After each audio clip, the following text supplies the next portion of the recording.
So students, welcome back again. So last class we were discussing economic reforms since 1991 and I was dealing with the appraisal of the LPG policies. And I had discussed the achievements or the merits of the LPG reforms that were introduced during the period 1991. So we were dealing with the appraisal. The appraisal of any program has two sides, the positive aspects and the negative aspects. So we have done with the achievements. Now we are going to deal with the negative impacts of the LPG policies. So today we are going to discuss the negative impact of the LPG policies. The first impact, the negative impact, is neglect of agriculture. It is believed that the liberalization, privatization and globalization measures that were taken up totally neglected the agricultural sector. It was basically there to promote the setting up of industries, promoting foreign trade, encouraging outsourcing, but it did not give enough attention to the agricultural sector. Although there was a rapid expansion of industries, the expansion of service sector, but agriculture received a setback. No measures were taken keeping in mind to promote the agriculture sector. Next, jobless growth. Since we were collaborating, we were encouraging privatization, which basically focused on profit, cost cutting. There was large scale retrenchment in order to minimize production cost. The number of labor force engaged in production units were reduced, leading to large scale joblessness. At the same time, upgradation of technology, replacement labor intensive with capital intensive techniques also led to creation of large scale unemployment into the economy. Increase in income inequalities. It is believed that one of the greatest demerits of globalization is increase in income disparity. The gap between the haves and the have-nots increase. It is said that the globalization process basically benefited the people with greater skill, greater education, wealth and know-how. Whereas the poorer labor class, the people who lacked education, skill, technological know-how or did not have enough resources to make investments, they were the worst sufferers. They went on becoming poorer and poorer. The indigenous and the domestic industry suffered a setback. Next, adverse effect of disinvestment policy. Continuous selling off of public sector enterprises and their shares to private entrepreneurs led to a adverse impact in the sense that the public sector industries were reduced. The objective of public sector is basically to promote welfare. So in a way the government was compromising on its focus on welfare and was more focused on generating funds and making profit from sale of public sector enterprises. Spread of consumerism.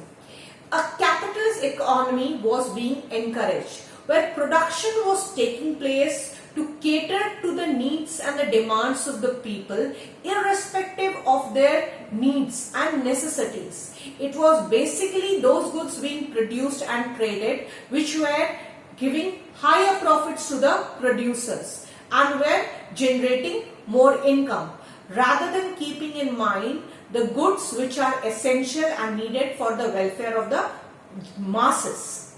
So it was focusing on the selected lot of consumers whose demand were more profitable to the producers. Cultural erosion. Obviously with globalization there was a encouragement of foreign trade, foreign investment, movement of people from one country to another, increasing cultural interminglance, bringing Western ways of thinking, Western social outlook, change in the lifestyle of the people. It is believed that somehow our tradition, our customs were being replaced by these Western culture. And this is one of the demerit which is often levied, that there was cultural erosion taking place due to globalization. Next, encourages economic colonialism. We believe that the main reason why we fought against the Britishers and drove them away from our country was the colonialism, because of which they were treating our economy as feeder of raw material, and they were making us a market for their finished goods. Indirectly, it is said that under globalization also, somehow we were again surrendering to the foreign countries and dependent on foreign direct investment was leading to economic colonialism. By offering them market and avenues for production and investment, we were somehow surrendering our sovereignty, we were surrendering our self-reliance, and we were destroying our self-sufficiency. So we finished with the negative impact, and then we come to an important topic, that is World Trade Organization. Now, what is World Trade Organization? World Trade Organization is an international organization which was formed in the year 1995. It was under the General Agreement of Trade on Trade and Tariff. It was replaced, the General GATT was reformed in 1946, and the World Trade Organization replaced what GATT or General Agreement on Trade and Tariff was doing presently. Now, World Trade Organization, the basic objective is to integrate the different economies of the world and encourage free movement of goods and services and encourage foreign trade and investment between different countries of the world, and thereby promote globalization and encourage liberalization taking place worldwide. The basic idea was to promote globalization and liberalization through having an international organization to monitor and control the foreign trade taking place between the different economies of the world. So now, how did the World Trade Organization help in integration of the different economies and monitoring and promoting foreign trade that was taking place around the world?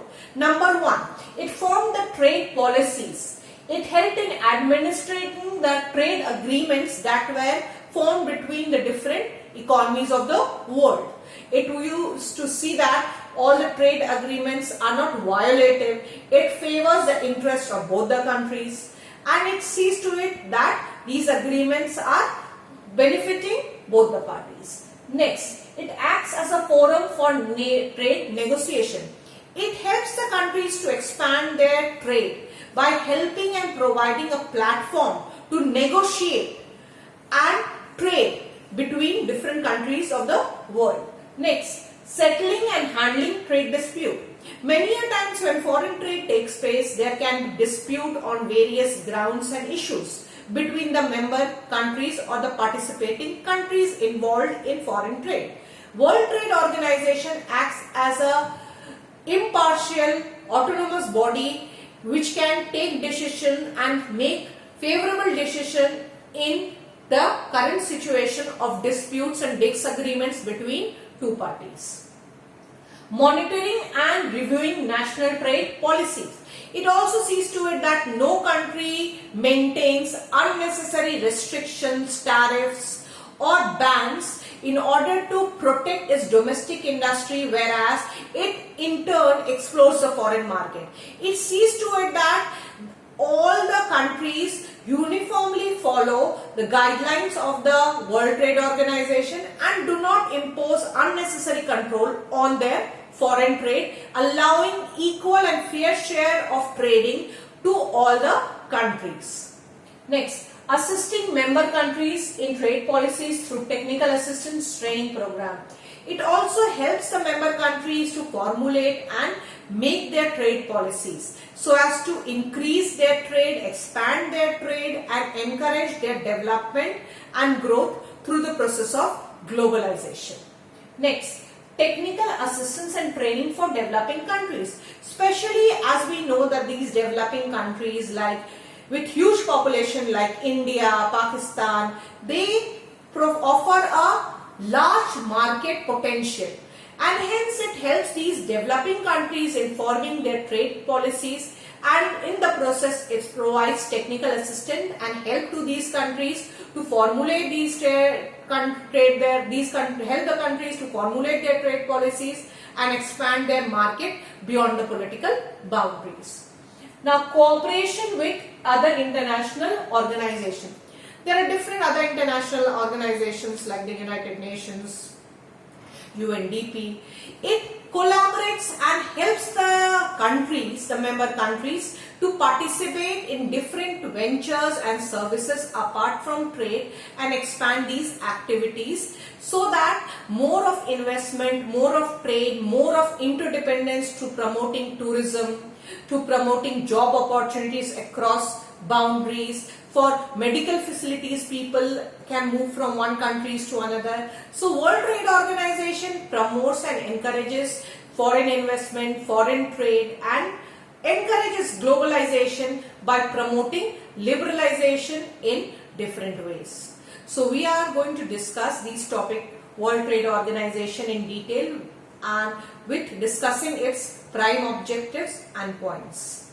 So far your assignment would be to make a detailed note on the topic World Trade Organization.